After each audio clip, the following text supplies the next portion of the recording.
आज जब असर का वक्त हुआ और मैं नमाज के लिए घर से रवाना हुआ तो मानो मुझे बिल्कुल सन्नाटा सा लग रहा था। न जाने क्यों कानों में कुछ अभी अभी सुनी आवाज़ गूंज रही थी। मानो आंखों के सामने कुछ ऐसे मंजर है जो मुझे बहुत अच्छे लग रहे थे। और जब रास्ते में बाजार से होते हुए गुजरा तो जैसे जैसे लग रहा हो कुछ कमी सी आ गई है और सभी ने कुछ खो लिया हो। रास्ते पर लगे ठेलों में सामान कम थे, फ्रूट्स बेचने वालों की आवाज़ में वो ताकत न थी। और जैसे मैं वज़ू करने लगा तो लगा कि पानी के साथ आंखों में आंसू भी हैं। और फिर जब नमाज हुई तो मानो मुझे लग रहा था कि मैं आज अपने आप को तन्हा पा रहा हूँ। और अपने रब से दुआएं करने लगा कि मुझे सब्र करने की तौफीक दे। पता नहीं चल रहा था कि आंखों से आंसू इस कदर क्यों आ रहे हैं। मुझे कुछ बहुत ही अजीज चीज़ के खो जाने का डर सताया जा रहा था, पर मैं समझ नहीं पा रहा था कि वो क्या चीज़ है। फिर जब नमाज बाद इमाम ने कल सुबह ईद की नमाज का वक्त ऐलान किया तो अचानक ऐसा लगा जैसे मेरे ऊपर किसी ने कोई भारी सामान रख दिया हो और मैं बिल्कुल निराश हो गया। फिर सोचा ये मेरे साथ क्या हो रहा है। ईद का दिन आने पर तो बहुत खुश होना चाहिए, फिर ये मुझे क्यों बिल्कुल निराश कर रहा है। और यही सोचते हुए जब मैं मस्जिद से बाहर निकलने लगा तो मेरा दिल बिल्कुल डूबने लगा और मैं दुआएं करने लगा। तो अचानक मुझे एहसास हुआ कि ये कोई और बात न थी बल्कि रमज़ान के इस आखिरी दिन के जाने का गम सताया जा रहा था मुझे। और फिर मेरी नज़रों के सामने वो सारे मंजर आने लगे कि किस तरह मैंने इस महीने सारे नमाज़ों को वक्त पर जमात के साथ पढ़ा।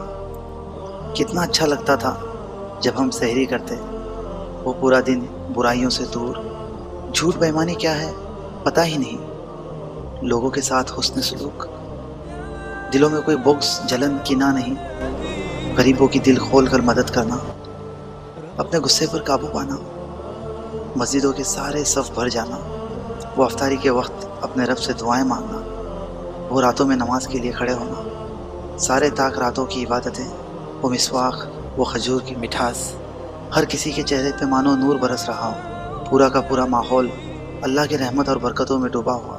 यही वो कीमती चीज़ें थी, बस फिर एक लंबे वक्त के लिए मुझसे दूर होने जा रही थी।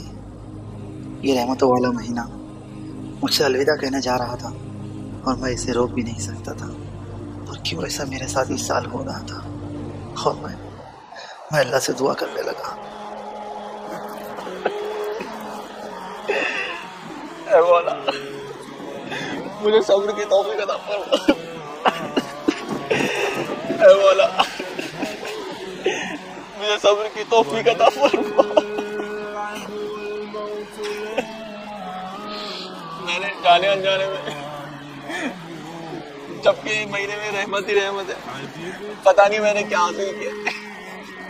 ऐ मेरे रब, ऐ मेरे मौला मुझे माफ फरमा दे।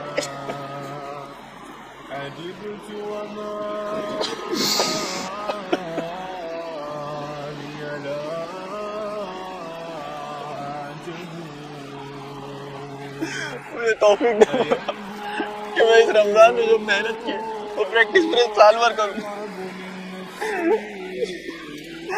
मौला मैं पता नहीं अगला रमजान पा लूं। मुझे पता नहीं मैं अगले रमजान तक बचूं या ना बचूं।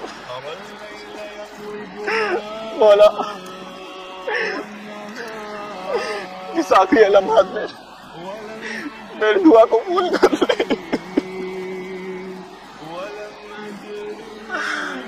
रब्बुल कायनात, मुझे नहीं पता तूने मेरी जिंदगी इस दुनिया में और कितनी रखी। अल्लाह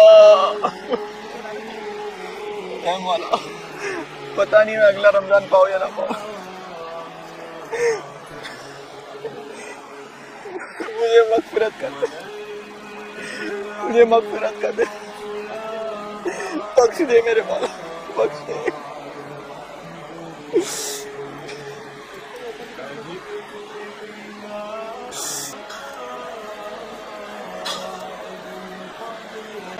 इस दुआ के बाद मेरे दिल का बोझ थोड़ा हल्का हो गया और मैं इफ्तारी के लिए घर की ओर रवाना हुआ। और फिर मेरे दिल में ये बात आने लगी कि क्या ये एहसास मेरे साथ हमेशा रहेगा। दोस्तों, अल्लाह करे ये एहसास हम सभी के दिलों में आए, जिसके लिए हमारा ये महीना वाकई में कुरान और सुन्नत के मुताबिक बितानी होगी। अगर हमने पूरी कोशिश की तो ज़रूर हमें इस महीने के जाने का गम होगा। दोस्तों, इससे पहले कि महीना ख़त्म हो, आप अभी से तैयारी कर लें। एक हफ्ते, एक एक दिन, हर एक लम्हात गुजरती चली जा रही है और हम ये सोच कर रह जाएंगे कि अब करूँगा, तब करूँगा। पर किसे पता कि उसे कितने रोज़े मिलते हैं, और अगर पूरे मिल भी जाए तो क्या अगले साल का रमज़ान मिलता है या नहीं।